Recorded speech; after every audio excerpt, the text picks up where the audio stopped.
Hey y'all, it's the Broken Brain Monday Mental Health Tip. I was just thinking about this morning as I was, I don't know, looking at some news, talking to some people who were thinking about some of this the acts of violence that have been happening. You see a lot of those happening. Something in particular in the news. If you're talking about that, it got me thinking about trauma. When people go through trauma, even people who are otherwise completely mentally healthy, and by the way, we can be mentally healthy and make choices that are pathological and unhealthy. It's really a pet peeve of mine when people like to pull out the idea of mental health only when there's some kind of act of violence and say mental health, and then we don't talk about it except for then. It's not very empowering for those of us with, psychological disorders or illness, or anyone who is neurodivergent in any particular way. But either way, my real thought is the trauma can give us lots of different perspectives on the world and make us make choices very differently than we would. Destructive to ourselves, often, destructive to other people.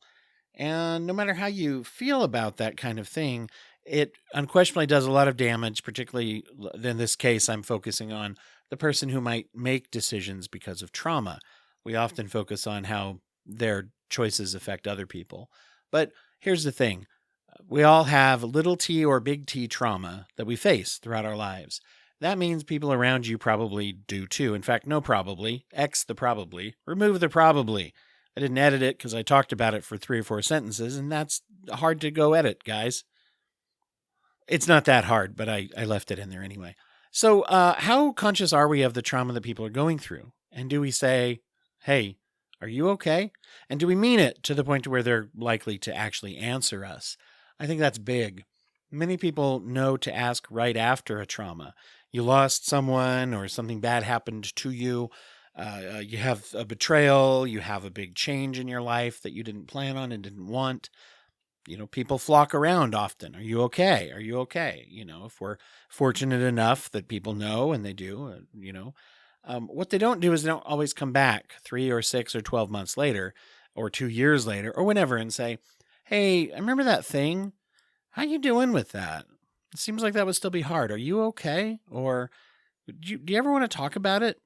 Because chances are, maybe a therapist, if they're going to a therapist, but there aren't a lot of people that are volunteering to talk about it anymore. So I also think this applies to this time of year, as we're a time of year where a lot of people are, celebrating holidays. And if you're not a celebrator of particular holidays, you are at least surrounded by people who are very much celebrating holidays, and you can feel alienated whether you observe the holidays or not. You can feel lots of different feelings, and people like to stress that it's okay to feel however you feel. And that's true. I believe that. But once again, don't let that be a catchphrase that we say, hey, you feel how you feel. It is what it is, and we don't talk about it anymore. Reach out to those people around you. See how they're doing. What are they thinking of doing in their lives? Are there ways that they're dealing with this? If you know someone well enough, and that, by the way, is another thing, try to know people that are in your circle. But if you know them well enough, then sometimes you can ask more specific questions than just, are you okay? Which is a great way to start. But we can ask questions like, how does this linger with you? Is this still there? And how have you dealt with it? Maybe even just as a curiosity. What have you done? Because, oh man, I don't know what I would do. Or here, that kind of a thing. Just asking specific questions to the point of someone's comfort level, whatever it is that they're comfortable talking about with us. And if we can really be there, I think that can help people to shape their decisions one way or another, whatever they ultimately decide is the right course of action that they're going to take, or however they do cope. It definitely doesn't hurt to know that people care. And if this is a time of year where you're into gift giving, that is a gift that everybody loves to get. We all love to get validation and appreciation, but we often underestimate the value of it when we give it. So if you like to get it, probably other people like to get it, and yours is valuable. The acceptance that you have to give is very, very valuable. Speaking of acceptance, we're getting close to the end of December, and I want to make sure to plug the Prince Edward Island Transgender Network. the charity of focus for this month, peitn.com.